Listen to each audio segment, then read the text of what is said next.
continuamos con las presentaciones literarias en esta 34 edición de la Feria del Libro de Las Palmas de Gran Canaria. Para nosotros es un placer, es un honor tener al poeta Miguel Gané, sin duda una de las grandes referencias literarias de este momento, además una persona muy joven que está abriendo mucho camino para muchos escritores de su generación. Un aplauso, los dejamos con él.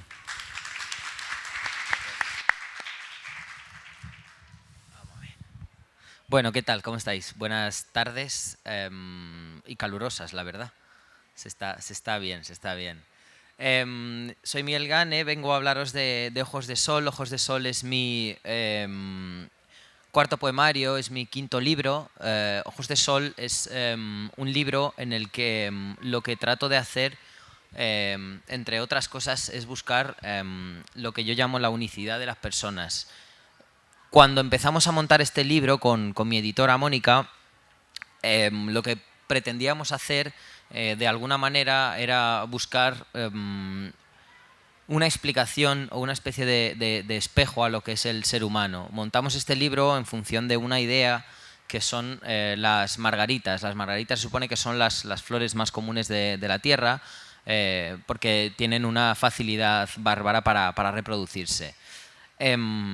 Eso me llevó a mí a la idea de que cada una a su manera, aunque sean muchas, muchísimas, son únicas y tienen una particularidad muy única, ¿no? Por así decirlo. Entonces pensé que las personas a nuestra manera también nos pasa un poco lo mismo, porque somos tantos a lo largo del planeta Tierra que muy pocas veces nos damos cuenta, no somos conscientes, pero creo que cada uno a nuestra manera tenemos una forma de mirar, una forma de ver, una forma de caminar, de escuchar, ¿no? De gesticular al hablar. Entonces lo que pretendí fue buscar unos elementos comunes que uniesen a cada uno de los seres humanos. Eso lo hice a través de la diversidad temática que tiene este libro, que os iré leyendo a continuación y os iré explicando, pero más allá de la diversidad temática también dividí el libro en 4 partes: poemas de raíz, poemas de tallo, poemas de pétalos y poemas de flor, siendo los poemas de raíz un poco esa primera persona que casi nunca me atrevía a meter en ninguno de mis libros, porque habitualmente casi todos están escritos para una tercera persona, que siempre suele ser una ella, ¿no? Empiezo todos mis recitales con un poema que se titula Ensuciarse, que habla un poco sobre esa pregunta que siempre me hacen a mí y a lo largo de estos años, que es ¿por qué la poesía y por qué me metí en un género que, dentro de lo que cabe, no deja de ser un género minoritario? Entonces, ¿qué mejor manera que contestar que a través de un poema?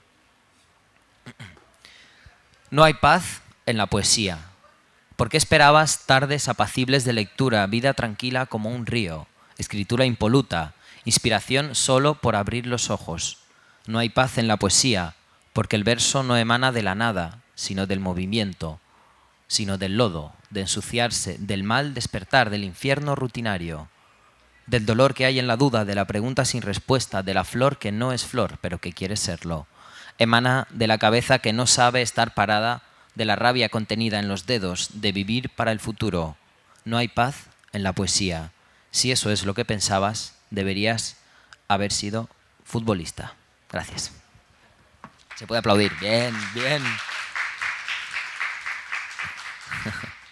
Siempre hay un valiente que va dando paso en los aplausos. Con lo echados para adelante que sois aquí en Canarias, lo tímidos que sois para los recitales de poesía, hay que ver. Pareciera que es el primero al que venís, ¿no? Me gusta porque justo ayer en Tenerife, cuando estaba, hablaba con la gente que estaba ahí presente y decía, es que claro, es el primer recital de poesía al que viene mucha gente, entonces no sabes lo que hay que hacer, ¿no? No sabes cómo va esto. Un concierto sí sabes, una obra de teatro sí sabes, pero recital de poesía dices, pero esa gente rara, ¿no? Que va ahí a ver cómo se hace esto. Me alegra no ser novelista porque a mí me aplauden un poquito más que a ellos al final, y gracias, ¿no? Este poema que voy a leer se titula La vergüenza de llamarse George Mihailovich Gane. Este poema nace de un momento puntual. Yo soy de Rumanía, nací en los Cárpatos en el año 93. Provengo de una familia de inmigrantes. Mis padres vinieron aquí a España cuando yo tenía 9 años y como complemento directo también me trajeron a mí. A lo largo de toda mi vida académica se ha ido repitiendo un fenómeno muy particular, que es que cuando yo estaba en clase, y estaban pasando lista a los profesores y llegaban a mi nombre y decían George Mihaitsegane de la manera que pudiesen, siempre se generaba una especie de risa, una especie de murmullo dentro de las clases porque mi nombre era el extraño, ¿no? Mi nombre era el raro y mi nombre venía de fuera. Y es una de las razones por las que me lo cambiaron y me llamo Miguel desde entonces, desde los primeros meses en los cuales yo llegué a este país. Empieza con una cita de un poema mío, que es de una novela mía que se titula Cuando seas mayor, y es: ser inmigrante era perder y lo primero que me quitaron fue el nombre. Ser rumano era pecado. Cuando yo vine, ser rumano era pecado. ¡Qué vergüenza! ¡Qué vergüenza daba decir de dónde era! ¡Qué vergüenza daba el apellido de mis padres y el de mis abuelos! Decir que tuve otros amigos, que jugué a otros juegos. Qué vergüenza daba mi acento fuerte, no saberme camuflar tras el idioma. Qué vergüenza daba mi lengua al fallar una palabra, no saber decir, como decían ellos, ceniza, llovizna, belleza. Qué pecado era ser rumano en aquellos días ilegales ante las noticias negras, negras, negras. Ante las noticias de inmigración masiva, saberme un número perdido en el infinito. Qué pequeño me hacía ante aquellos ojos niños que reían al oír en clase George Mihaitsegane. Así me llamaba yo cuando llegué, pero nadie supo decirlo bien. Qué vergüenza daba ser rumano en aquellos días. Qué vergüenza daba tener un nombre que no era como el vuestro. Gracias.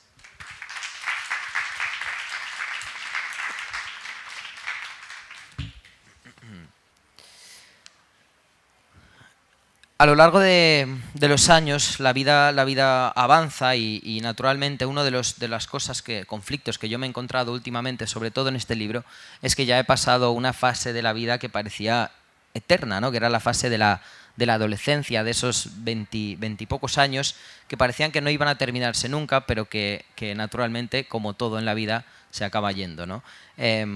Algunos lo llaman la crisis de los 30, yo lo llamo paso del tiempo y poco más. Y he escrito un poema al respecto que se titula Crecer hacia adentro. Los años pasan como aire entre la hierba, se deslizan como gotas de aceite por la piel. Trajeron momentos inolvidables, sentir por primera vez que ya no era un niño, cobrar mi primer sueldo, ver la primera cana. Tengo la misma edad que tenían mis padres cuando nací, pero yo no tengo hijos ni una pareja estable y todavía vivo bajo su techo y todavía me alimento de su pan. No camino sobre sus huellas, no he hecho lo debido y temo la tardanza de la hora y me estremece el futuro incierto. Como muchos otros de mi generación, soy una flor que crece hacia adentro. Gracias.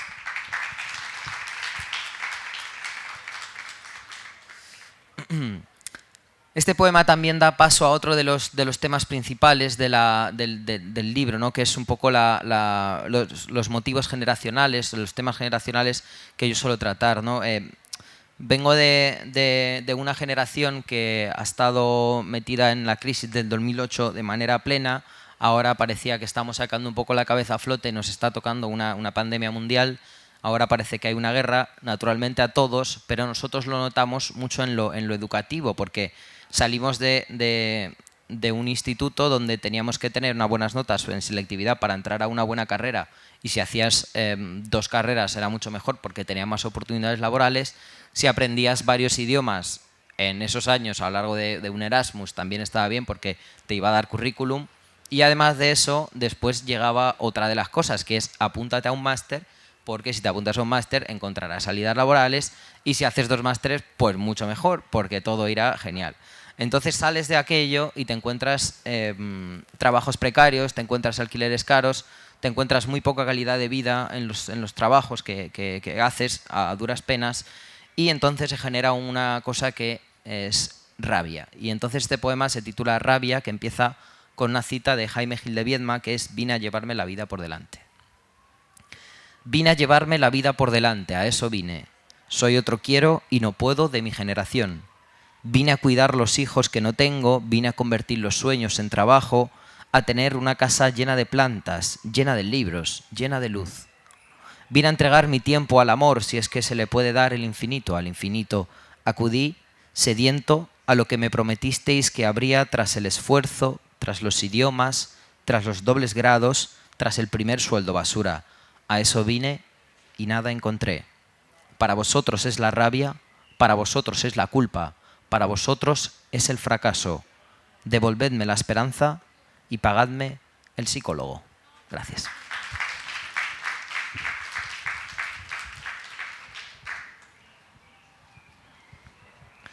Os hablaba antes sobre el paso del tiempo, y el paso del tiempo trae de alguna manera nuevas vivencias. Una de ellas es la muerte de los seres queridos. Uno sabe lo que es la muerte, tiene conciencia, pero hasta que no la vive de cerca no la entiende de una manera práctica. Y a mí me pasó con mi abuelo. Yo perdí a mi abuelo recientemente y cada vez que digo recientemente me estoy dando cuenta que me voy alejando de ese reciente, ¿no? Que ya no es un poco tiempo, sino que se va expandiendo, entonces de alguna manera ese tiempo se va difuminando. En este libro os contaba al principio que me permití el lujo de meter poemas un poco más personales, un poco escritos desde la primera persona, porque me apetecía mucho, y también es una especie de homenaje, porque al fin y al cabo la muerte, homenajear la muerte, es el acto de amor más bello que se puede hacer. Pero sí que hay una cosa que yo quiero puntualizar. Mi abuelo era un tipo normal, no era... Muchas veces cuando fallece alguien querido tratamos de engrandecerlo, no tratamos de darle una dimensión muy grande y hablar sobre él con palabras magnánimas. Bueno, mi abuelo era un tipo normal que había vivido toda su vida en el pueblo, en los Cárpatos, que se había dedicado a 4 cosas. Una de ellas era cabrero, otra de ellas es guarda de seguridad y un par más en ese sentido. Trabajó en la tala de árboles muchos años. Era un tipo que no tenía ninguna pretensión con su vida más allá de pasar buenos ratos con los amigos en las bodas, los bautizos, y tomarse sus aguardientes de vez en cuando y escuchar su música rumana, que a él le flipaba, y cantar canciones en serbio, ¿no? Mi abuelo no sabía serbio, pero se mamaba y se subía a las bodas, cogía el micrófono, y como yo creo que por eso soy poeta, ¿no? Pero menos mal que no canto, porque sería un desastre. Entonces yo escribí un poema que se titula El mar, y empieza con un verso que es real, porque mi abuelo nunca vio el mar. Mi abuelo nunca vio el mar. Solo salió de su casa para hacer la mili, para trabajar los montes, para ir al hospital. Mi abuelo nunca vio el mar. Todo su mundo era la montaña, sus cabras y sus vigilias. No sabía muchas cosas. Año tras año me contaba las mismas historias. Siempre las escuchaba como la primera vez, porque a él le gustaba eso. Se interesaba por mi vida, yo le decía que era escritor, que amaba la poesía. Y él me preguntaba de nuevo que a qué me dedicaba. Yo le explicaba que hay gente que me lee desde el otro lado del mundo, pero él no sabía dónde estaban esos países. Mi abuelo nunca vio el mar, pero yo sí. Creo que a él le bastaba. Me preguntaba por los sitios a los que yo viajaba, siempre de la misma manera. Había mucha gente, ¿no? ¿Qué tiempo hacía? A mi abuelo solo le interesaba eso, nada más que eso. Ver el mar a través de mis ojos. Gracias.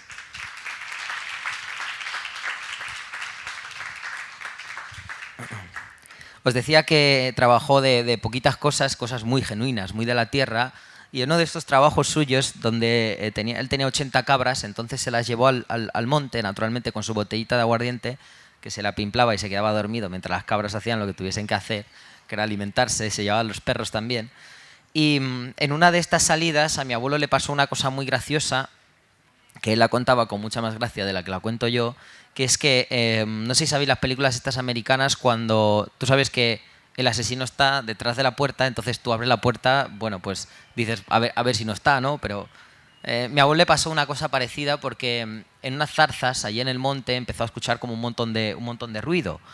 Y entonces, pues naturalmente dijo, bueno, pues me voy a acercar a ver qué pasa. Naturalmente había un animal salvaje, en mi tierra es conocida porque hay muchos osos. Entonces mi abuelo se encontró ahí un pobre animalito, un oso, que estaba más asustado que él, pero mi abuelo reaccionó de una manera muy genuina, y tenía una gorra y se quitó la gorra y se la tiró al oso, ¿no? Entonces si veis un oso nunca le tiréis una gorra, naturalmente, porque no es efectivo. Los perros se encargaron de ahuyentar al oso, y a mi abuelo lo único que le preocupaba y le fastidiaba no era el encuentro con el oso, era haber perdido la gorra, ¿no? Entonces era ese tipo de persona, ¿no? Bueno, yo escribí un poema que se titula Los sauces. Cuando estabas en vida, plantaste varios sauces junto al río. No sé por qué lo hiciste, ya no lo sabré. Pero ahí están tras tantos años. Pareciera que el tiempo no los ha tocado más que para hacerlos altos, fuertes y bellos. Me encuentro contigo cuando los miro. Estás tan presente como la memoria o el agua. El viento mece sus hojas suavemente y yo te escucho. Ahora tu voz habla el idioma de los árboles. Gracias.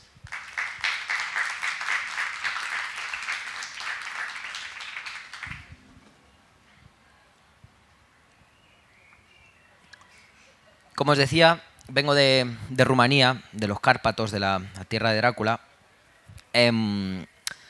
Y a lo largo de todos estos años, cuando mi abuelo estaba en vida, hay una imagen que siempre se ha repetido. Yo crecí y viví en el pueblo de mis abuelos maternos. Entonces, lo que se ha repetido siempre es una imagen todos los veranos que se va repitiendo en muchas de las familias que son inmigrantes, ¿no? Y que se han visto forzadas a buscarse el futuro fuera de su tierra. Es un coche que se aleja y dos personas naturalmente, habitualmente mayores, que se quedan en la puerta esperando y despidiéndose, esperando por un siguiente encuentro y despidiéndose con un miedo. Este poema se titula Aeroporto Internacional Henry Quando. Me voy de casa. Mi abuela se queda varada en la puerta mirando cómo el coche se aleja con el verano. El abuelo, apoyado en su bastón, se despide agitando su mano derecha y trabajada. Yo sé que también la levanta en protesta contra la distancia. Las lágrimas de sus ojos son un vidrio roto y esparcido por Europa. La palabra futuro es un clavo afilado en la boca del que se va sin querer irse, y esa boca es mía. La terminal se convierte en un cementerio de exiliados hacia ninguna parte, y ese exilio es mío. Uno por uno observo los ojos. Todos son lo que yo soy porque todos tienen el mismo miedo. Aterrizar en un país donde no esperan los abuelos, despidiéndose en la puerta con la mano levantada, con el vidrio roto en sus ojos, pensando que nadie los verá morir. Gracias.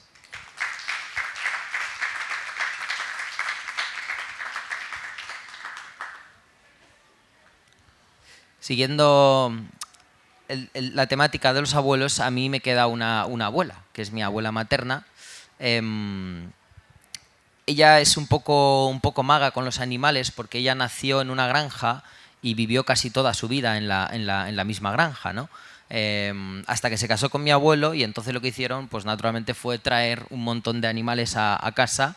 Yo era muy chiquitajo y estaba rodeado de cabras, vacas, ovejas, gallinas, un montón de ellos, y tenía un miedo atroz a los pavos, y lo sigo teniendo porque naturalmente eran así grandotes y yo era una cosa pequeña y me perseguían todo el rato. Yo no sé qué veían en mí. Y entonces yo me subía a lo que podía y me ponía a llorar hasta que venía alguien a salvarme la vida, que naturalmente era o mi abuelo o mi abuela, y entonces el pobre pavo se iba derrotado y yo llorado absolutamente. Tengo un poema que se titula El fin de los animales y que habla sobre toda esa relación que mi abuela tiene con los animales. Todos los animales de la casa son tuyos. Ninguno de ellos nos pertenece a nosotros, aunque los hayamos rescatado del fuego, aunque los traigamos de los bosques. Los animales que llegan a casa son tuyos. Ellos saben, intuyen que tus manos conocen cómo sacar un ternero, conocen cómo cuidar polluelos, cómo ordeñar vacas, ovejas y cabras.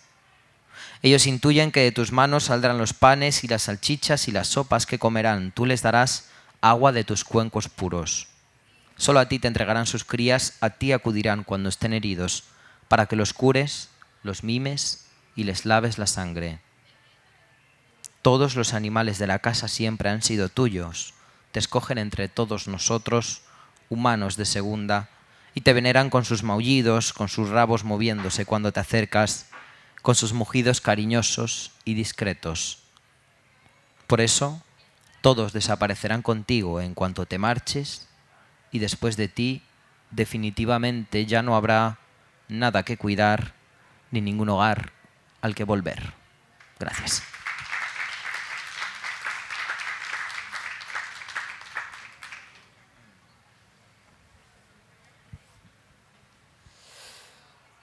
A lo largo de este viaje de la vida, yo siento que muchas veces, aunque pasen los años, estamos siempre encasillados dentro de ciertos límites. Desde que nacemos hasta el día en el que nos toca partir, siempre tenemos una especie de ABC del cual si te sales eres un poco extraño, eres un poco raro, ¿no? Es un poco anárquico, ¿no? Entonces yo escribí un poema que se titula El ciclo. Como veis, trata sobre el ciclo de la vida y me trabajo mucho los títulos de mis poemas. Entonces dije, bueno, esto no se lo va a esperar nadie. Duerme 8 horas. Bebe 2 litros de agua. Si compras billetes de avión los martes, sale mucho mejor. Compra fruta en el Mercadona porque los viernes está barata. Ve a un concierto de Extremoduro, date un capricho. Pon lavadoras, tiende lavadoras, paga la luz, pero cuidado con las franjas horarias. Dona dinero, adopta animales, cuida a tus amigos, haz nuevos amigos. Sube una foto a Instagram de vez en cuando. Escribe a tu madre, a tu padre, a tu hermano y llama a tu abuela porque no ve bien los WhatsApps. Lee un libro de vez en cuando, mírate la última de Netflix, estudia un máster porque hay salidas, encuentra un trabajo, cómprate un coche, sácate el carné, o era al revés. Encuentra pareja, cásate, cásate, cásate y cásate. Plantéate tener hijos porque le darías una alegría a la abuela. Pide una hipoteca, búscate un hobby, ve de vacaciones si es que puedes. Escribe a tu hermano, llama a tu madre, a tu padre y a tu abuela. Échate cremas para las arrugas, oculta las canas, haz deporte 1 hora al día. Avanza en el trabajo, no te olvides de los cumpleaños, no te olvides de los regalos de Navidad. Aprovecha las rebajas, enamora a tu pareja cada día. Proponle tener hijos, buscad un nombre, tened hijos. Escribe a tu hermano, llama a tu madre y a tu padre. Sigue dándolo todo en el trabajo, ahora ya no bebes tanto, ahora ya no sales nada. Has terminado de pagar la hipoteca, ya tienes hijos. Tu pareja te propone actualizar la cama, le dices que sí porque no eres un muermo. Ya no tienes tanta hambre, ni duermes 8 horas. Haces poco deporte y se nota. Solo follas una vez al mes y gracias. Tu hijo se parece cada vez más a ti. Llama a tu hermano, escribe a tu madre. Sigue comprando regalos por Navidad, te da igual el precio de la luz. Págale una buena educación a tu chaval, págale el carné de conducir, cómprale un coche barato. O era al revés. Bebe 2 litros de agua al día. Duerme el tiempo que puedas. Cómprate una moto. Fantasea con salir de viaje y dejarlo todo. Fantasea, fantasea, fantasea. Y luego llama a tu hermano. Y luego di adiós, adiós, adiós. Gracias.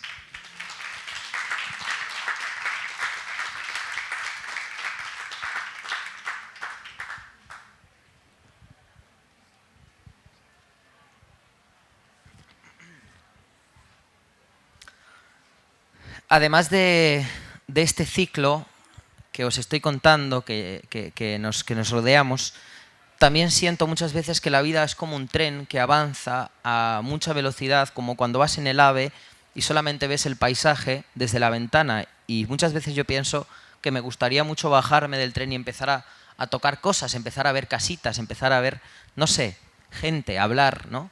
Entonces escribí un poema que trata sobre esta rapidez que es el mundo actual en el que vivimos y que cada día lo veo más porque me ha pasado una cosa que es una estupidez, que me he dejado el cargador del móvil en Madrid.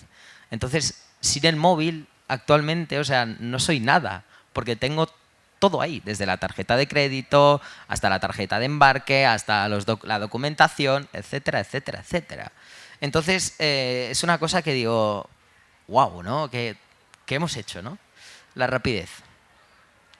Los mensajes instantáneos. El café instantáneo. Una reacción con un fuego a tu historia porque para qué decirte que te. Una reacción con un corazón a tu historia porque para qué decirte que te. La televisión a la carta. El menú en un QR. La comida, si rápida, mejor. Paga con el móvil. Es sencillo, es breve. Si pagas no hay publicidad. Pedimos globo antes que pedir ayuda.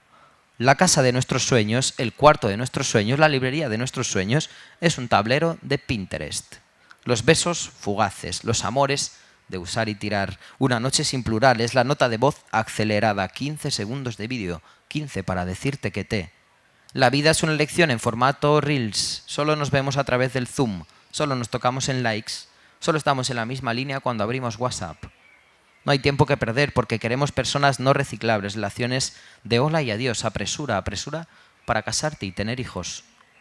Nos es más fácil decir te echo de menos que Tumblr. Hemos cambiado las barras de los bares por el muro de Instagram. La única huella que importa es la que dejamos en la red. El sexo en modo avión, fugaz, mecánico. Velocidad para subirte al tren, velocidad para cruzar la calle, velocidad para comprar el pan. Velocidad para comprar el pan. Prisa. Mucha, demasiada prisa por llegar a algún lado, por llegar a alguna parte. Pero ¿a dónde vamos? ¿Alguien sabe a dónde vamos? Gracias.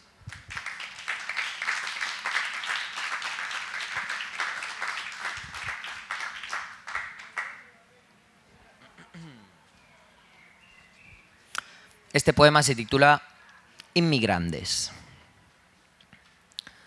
Empieza con una cita de el libro La tradición de Jericho Brown, que es soy la palabra ellos en la mayor parte de América.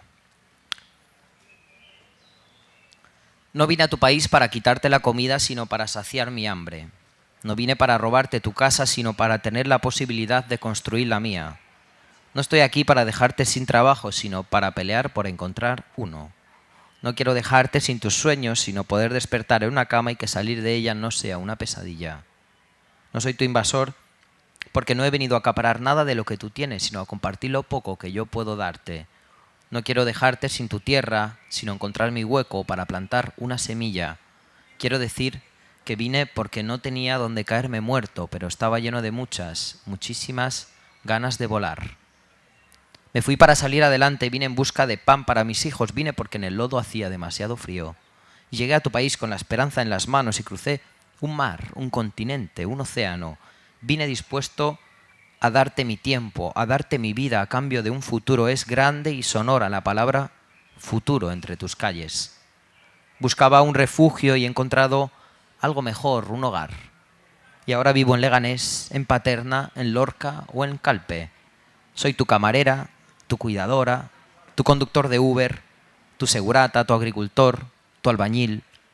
Y ya no soy tu inmigrante, porque ahora soy también tu país. Gracias.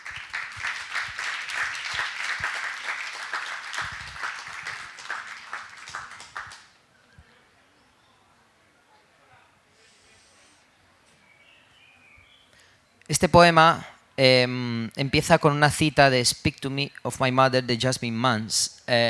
Trata sobre, naturalmente sobre mi madre. Entonces hay una cosa que yo me planteé, una pregunta cuando yo escribí este poema, que es que si mi madre o mi padre, en este caso ella, a mi edad, tuviese mi edad actualmente, si seríamos colegas, si seríamos amigos.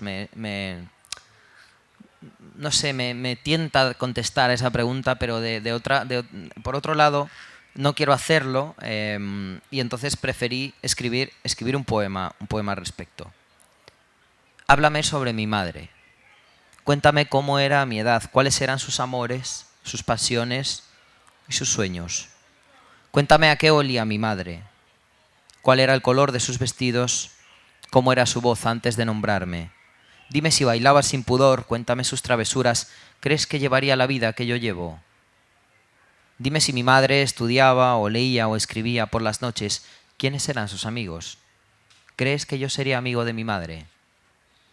Háblame de sus ojos sin arrugas, de su pelo sin canas, de sus manos vírgenes de servicios domésticos. ¿Querría mi madre ser quien es?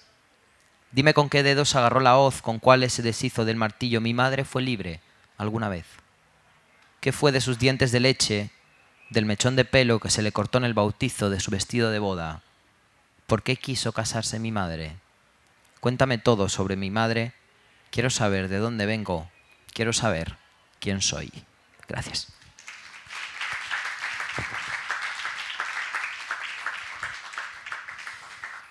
Este otro poema también trata sobre mi madre, se titula Otros niños, y hay una cosa que a lo largo de los años y más ahora, mi madre desde que vino aquí, ella no pudo dedicarse a lo que quería hacer porque mi madre quería meterse en los cuerpos y fuerzas de seguridad del Estado de allí de Rumanía, pero naturalmente éramos pobres y no teníamos dinero para untar a quien había que untar. Y entonces con el tiempo emigró y se dedicó a otras cosas, fue costurera durante muchos años. Y cuando llegó aquí, naturalmente empezó a trabajar en lo que trabajan muchísimas mujeres inmigrantes, sobre todo las que vienen de Rumanía, en servicios domésticos. Entonces a mi madre le tocó cuidar personas que nunca hubiese pensado que tenía que cuidar. Con el tiempo esas personas fueron teniendo hijos, fueron teniendo, bueno, los hijos de esas personas fueron teniendo otros hijos y ahora mi madre cuida a unos niños. Y entonces a mí me llama la atención porque de alguna manera una vez este poema nació justamente de ese preciso momento cuando mi madre me pasó una foto de que estaban dibujando cositas, garabatos en el suelo sobre una cartulina grande y blanca que tenía el chico en concreto en la habitación. Niños de familias españolas pasan por las manos de mi madre, emigrantes en sus dedos. Son carnes ajenas a su sangre, carnes que nunca pensó cuidar. Ella los mima con ternura, a veces me cuenta que salen a jugar al parque y puedo imaginarla sentada en un banco, observando, velando a distancia. Otras veces me enseña fotos de dibujos en cartulinas blancas. Yo no recuerdo haber dibujado garabatos con mi madre. Esos niños, de cierta manera, son mis hermanos.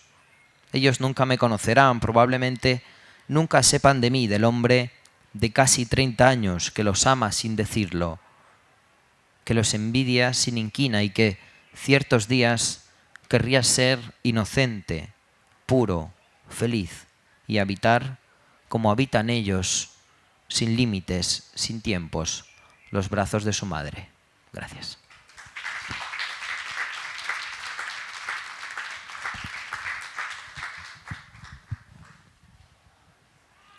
Vamos a ver el tiempo que me queda porque no me quiero pasar. El siguiente poema que voy a leer es un poco cambio de tercio. Se titula La contraseña de Netflix y hay una cosa que a mí me ha pasado a lo largo de todos los años de mi vida, que es que me han dejado, todas mis parejas me han dejado y naturalmente cuando la gente te deja, se lleva cosas con ellas y una de las cosas que más me jode que se lleven es mi cuenta de Netflix, porque la compartíamos. Mi pareja todavía, expareja, me debe 6 euros, no me los ha pagado aún. Y me fastidia mucho, yo le quité el Spotify y me parece un acto de justicia poética. Y además teníamos una plataforma en común que era Filmin y entonces ahí teníamos 2 listas, tus películas y mis películas. Y naturalmente borré la lista de tus películas y cambié la contraseña y la puse en mayúscula y nunca la hice. O sea. Y escribí un poema sobre todo eso. Lo peor es empezar de cero, es desvelar de nuevo mi color favorito, mi canción favorita, mi película favorita, mi comida favorita o mi libro favorito. Lo peor es pasar de las cenas en tu casa los domingos, de ponerme copas con tu padre, de hablar sobre los nombres de nuestros hijos, de montar los muebles de nuestra casa, de saberme tus manías, tus fobias, tus locuras y tus olores. Lo peor es tener que desnudarme otra vez, tener que pasar por los mismos miedos tontos, tener que enviar los mensajes de atención más oportunos, tener que responder al qué somos y tener que pelear por la contraseña del Netflix, tener que invertir el tiempo en enamorar de nuevo, con besitos, detallitos y demás historias coloradas. Lo peor es pasar de reyes a plebeyos, del si quiero al nos estamos conociendo, del nosotros al tú y yo. Lo peor es sentir que todo lo que llega después de ti me da tantísima pereza. Gracias.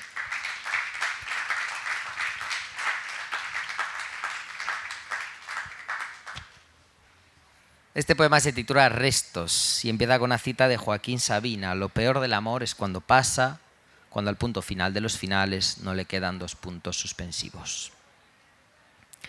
Lo peor del amor cuando se acaba son los restos que quedan sin nombre, los hijos sin padre ni madre, la soledad cayendo sobre los planes pendientes, el futuro sin destino en los ojos del que aún mira en plural. Lo peor del amor es la distancia que no se puede abrazar, es la canción solitaria de la almohada, son los hoteles desiertos, es no saber qué hacer al escuchar tu nombre, es temblar tras el recuerdo.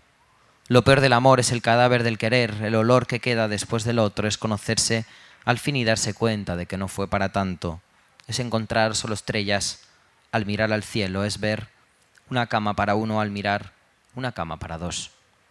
Lo peor del amor es irse sin despedida, es dejar la puerta abierta y enfrentar el miedo a cerrarla, es saber que solamente queda un camino y es de ida. lo peor del amor es la esperanza que se queda, es saber que hay alguien todavía al otro lado de la línea, pero ya no contesta. Gracias.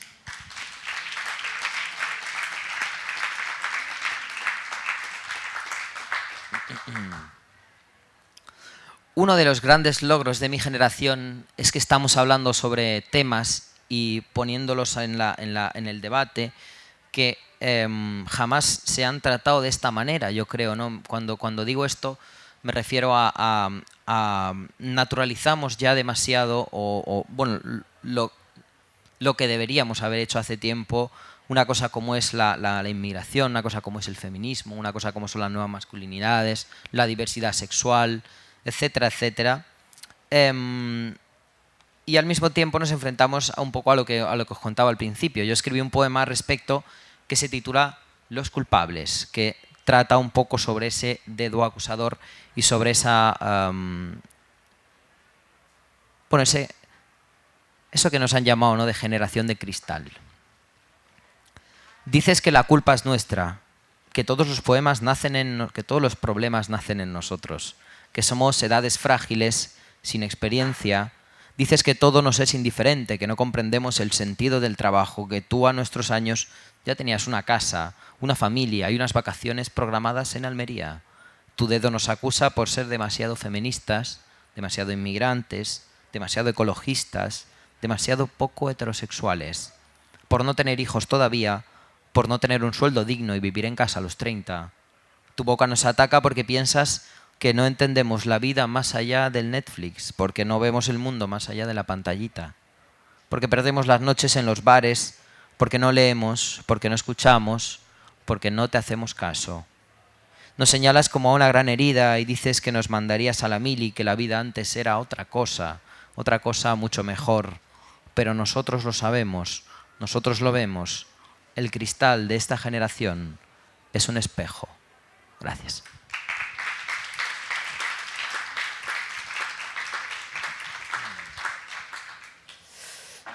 Bueno, me quedan 2 poemas y ya os dejo en paz, porque hay que mantener la hostelería de este país. Ojos de Sol es un poema que, como veis, muy original el título, naturalmente, porque para qué poner otro, ¿no? Trata de buscar un poco lo que es la esencia de lo que somos cada uno de nosotros, con nuestros más y nuestros menos, pero al fin y al cabo creo que yo creo en la bondad del ser humano por naturaleza, creo que nadie nace malo, y además de eso creo en el casi deber que todos tenemos con el resto de alguna manera entregar un poquito de lo que nos construye, ¿no? Porque creo que es así como hacemos a los demás mejores personas. Somos lo que amamos, somos lo que cuidamos. Somos las personas a quienes hacemos reír y también a las que entristecemos. Estamos hechos de lo vivido y por eso somos nuestras cicatrices y nuestras heridas. Somos las huellas que dejamos en el resto, las decisiones que tomamos, aquellos que hemos perdido, los momentos que vivimos, las caídas que sufrimos. Somos todas las cosas que hacemos, somos algo más que un cuerpo. Somos la voz, pero más allá de ello somos la gente que nos escucha. Somos los viajes que planeamos, los libros que leemos, las canciones que escuchamos. Somos tiempo, pero no somos la edad que tenemos. Somos nuestros peores rechazos, nuestras mejores victorias. Somos los besos que hemos dado y también los que hemos dejado a deber. Somos las cosas que miramos de frente, lo que no nos atrevemos a observar, pero sobre todo somos los ojos de todo lo que nos mira. Somos un poema, pero más allá de ello, somos poesía, somos la flor, también el sol y el agua. Somos tú, yo, él y ella, pero cuando corresponde sabemos ser nosotros, sabemos mezclarnos sin perder lo que nos define. Somos un sabor, una esencia, somos únicos, la margarita deshojada, el otro lado del me quiere, esta boca que solo sabe decir que sí, si se la nombra. Gracias.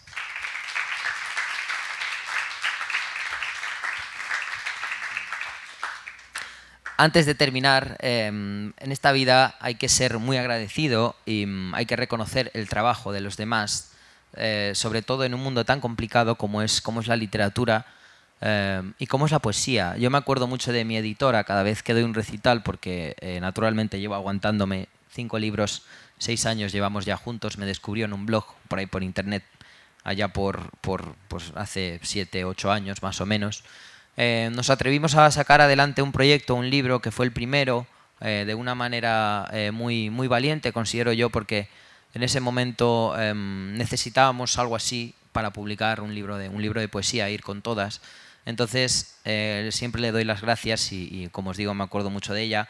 También me acuerdo mucho de mi otra gente que trabaja con mis libros, que es Irene, que me lleva mucho me lleva la comunicación desde hace años, mi jefa de prensa, de todo mi equipo de marketing, que me ayuda con los carteles de la gira, que me ayuda con un montón de cosas de las que yo no tengo ni idea y que siempre están ahí detrás apoyando y también confiando en mi trabajo. Eso es importante cuando encuentras a personas que confían en tu trabajo. Yo fui una moda durante muchos años, vendíamos muchos libros, después nos caímos, volvimos a subir, esto es cíclico naturalmente, pero es interesante cuando encuentras gente que está ahí, ¿no?, para seguir dándote un impulso con su trabajo y además de eso te entrega su tiempo más allá de lo que la labor, digamos, que los obliga, ¿no? También a nuestros comerciales de las zonas, aquí a Dani, porque es la persona encargada de hacer que los libros lleguen a todas las librerías, a gran parte de ellas, y bueno, sin ellos nosotros no tendríamos ni manos ni pies, ¿no? Y a la feria, naturalmente, por la invitación, por la acogida. Yo nunca había estado en esta feria del libro. Todas las ferias del libro tienen un alma particular, yo creo, y es interesante mezclarte un poquito con las horas y con la gente que trabaja día a día y descubrir cuál es, ¿no? El de aquí es un arma muy amarillo, ¿no?, como mi libro. Entonces voy a leer el último poema y después haremos una firmita de libros, creo que es allí, para las personas que lo deseen. Nos haremos unas fotos y compartiremos un rato. Pero antes de eso quiero también agradeceros por este ratito. Os contaba que venir a escuchar recitales de poesía no es una cosa de lo más común, ¿no? Porque dices, bueno, yo qué sé, hay que mantener la hostelería de este país, repito. O sea, y la gente va a otras cosas y es interesante cuando vas a ciudades fuera de tu casa, fuera de tu gente y las personas se acercan para escucharte un ratito y pasar un rato agradable y de alguna manera que todo lo que hay más allá de estas cortinas, o las personas que están ahí, que no han entrado, se quede un poco fuera, ¿no? En todo caso, es interesante porque yo escribo cosas que me pasan, escribo mi vida, escribo cosas que veo, observo, pero creo que no tendría sentido hacerlo si no tuviese a personas al otro lado, ¿no? Si no tuviese un lector. Yo lo haría, pero para mí, pero yo creo que con el tiempo se acabaría diluyendo en una cosa que no dejó de ser más que un hobby. Este poema se titula Rosa. Yo supe lo que era el frío antes que el calor. Descubrí los golpes mucho antes que las caricias. Fui espina antes que rosa. Sentí el hambre antes que la saciedad. Fui piedra en vez de tierra. Fui presa, nunca lobo. Y aún así, todo lo que guardo dentro es amor. Gracias.